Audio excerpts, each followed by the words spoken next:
كأنهم حمر مستنفرة. ما هم هكذا يفعلون، الشيعة هكذا يفعلون، يقومون يزاقطون واحد يسقط الثاني. انت مو تريد نعتذر؟ الله يطيح حظك وحظ صادق الشيرازي وحظ احمد الشيرازي وحظ حسين الشيرازي وحظ كل شيرازي حمار. اكو فيه تسجيل، هذا التسجيل نشروه المخالفين، طبعا لا اشكال انه هؤلاء مخالفين محاربين لنا، هذا بشيء يقين.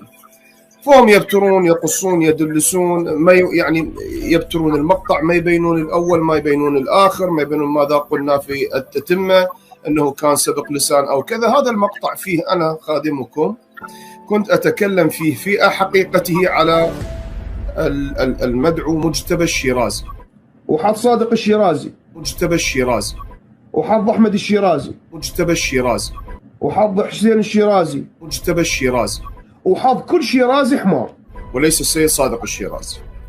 فكان سبق لسان مني انني قلت الكلام، يعني قلت وذكرت السيد صادق الشيرازي، لكن من بعدها تداركت الموضوع وقلت لا، ترى هذا الكلام انا اتكلمه على مجتبى الشيرازي وحظ صادق الشيرازي، على مجتبى الشيرازي وحظ احمد الشيرازي، على مجتبى الشيرازي وحظ حسين الشيرازي، على مجتبى الشيرازي وحظ كل شيرازي حمار وليس السيد صادق الشيرازي. وهذا الكلام الذي تكلمت وما زلت أتكلم على هذا الرجل المدعو مجتبى الشيرازي، لأن في مقطع لهذا الرجل وهو ينسب كلمات فاحشة لأمير المؤمنين سلام الله عليه.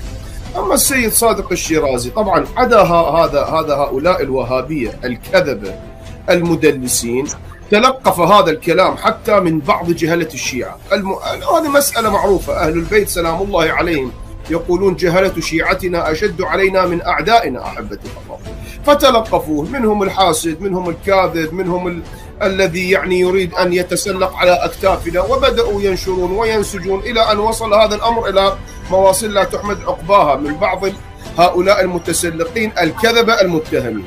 شاب حيوان الله يهديك، شنو؟ ايش قدم صادق الشيرازي؟